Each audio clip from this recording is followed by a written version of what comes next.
I don't play no Beyoncé records. It's not because of Jay and the problems we have. It's because of the respect I got for him. You understand what I'm saying? So last time I saw Jay and Beyoncé, that was Shaka's party. I ran into her. We talked and I said, "There's Rachel right over there, and go right over there." I don't want that. I don't even want her to have the chance to like me because it's hard not to. I'm not gonna say she do or don't. Defamation of character, the whole 9 yards. So Jay gonna have to say, "I didn't write that, my lawyer wrote that." But he came out like saying that he wrote it, like he was doing that. So he got him a defamation defamation. I think Tony Buzzard got a defamation lawsuit against him right now. Against his character, this, that, and the third, the whole 9 yards.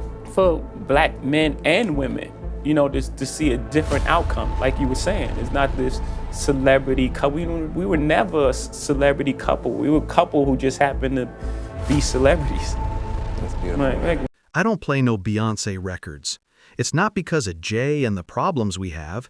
It's because of the respect I got for him. You understand what I'm saying? So last time I saw Jay and Beyoncé, that was Shaka's party. I ran into her. We talked and I said, "There's Rachel right over there and go right over there."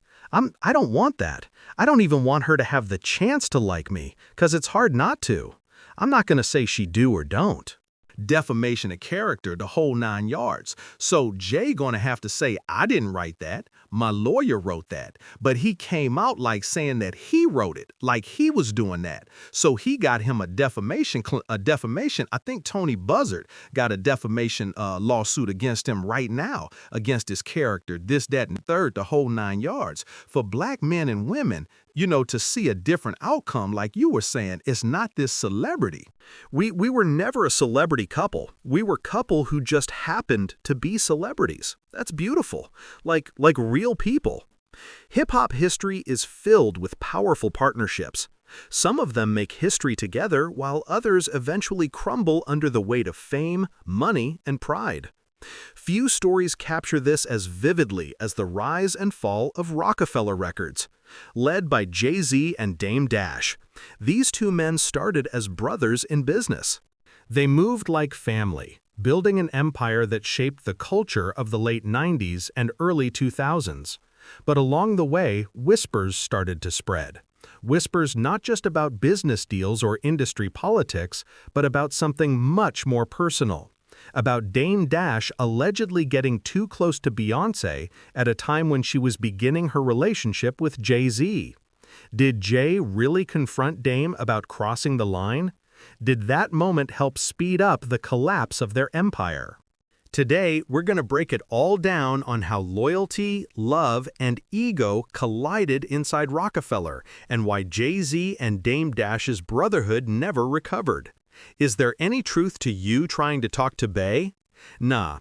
You know, I like Willie D a lot, and I was surprised that he had someone that's not credible on his show like that. But some things that he says are true, but everybody knows. But like the things he says, like intimate, he's not a Rockefeller specialist. We never respected him as a Rockefeller. He was never any of our friends, none of that. He was just a hired employee like the hundreds of people that have done that. He just happened to be getting content. Like I said, whenever you talk to someone that was said that they would know everything because they taped everything and you took all the footage, show it, back it up, pause, you know what I mean? But I would never try to talk to another man's wife before that. That was, I ran into her once and I think I had got a number at this Victoria's Secret show, but to me, she was like a little girl. So I was going after Giselle. You know, I wasn't going at, it was like everybody. Naomi Campbell was a lot of people that she hadn't realized the potential yet. But it was because I honestly was like, I'll call you to talk to you. But that was like a year or two before all, that. She was probably like, I don't want to say this because it'll trigger too much. So, but I never tried to talk to her after that. Well, look. We're rock stars, so yes, definitely. It wasn't like I never looked at one of his girls and said, I'ma smash her. That never happened. Once he would hit the chick, then I'm not with him. Before we would go hard, but he would do that a lot. Like, girls, again, I'll put Twitter in the book, but I never chase his chicks, but sometimes if there was a choice, they would choose me a lot, and sometimes they would choose him. But Aaliyah wouldn't want to if he would have touched her physically at all. Any penetration or anything like that, then I could have never wifed her. That would have never, I'm not a guy that's ever going to wife a girl that my friend, I'm not ever going to do that. You understand what I'm saying? I couldn't do that. I can't walk in a room and they got that connection. Not never. So the only reason why we were both going at her, but she chose me, that's all. But it wasn't like I was trying to take his girl. I mean, he might have had PTSD because of that, which I'm sure he did. I can't help how a girl feels, but I would, and he knows I would never do that. I don't even listen to Beyoncé records because I don't want her. I don't want to see her shake her body.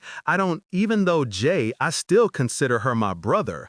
I don't even really know what she looks like. You understand what I'm saying? I don't really look at her. I don't listen to her music. To me, her music portrays her, and the way that she dances and stuff puts her in a light. So I feel funny looking at it. I can't even really, I don't play no Beyoncé records.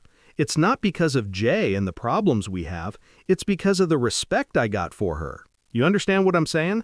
So last time I saw Jay and Beyoncé, that was Shaka's party. I ran into her, we talked, and I said, "There's Rachel right over there, and go right over there." I don't want that. I don't even want her to have the chance to like me because it's hard not to. I'm not going to say she do or don't, but I don't even want that.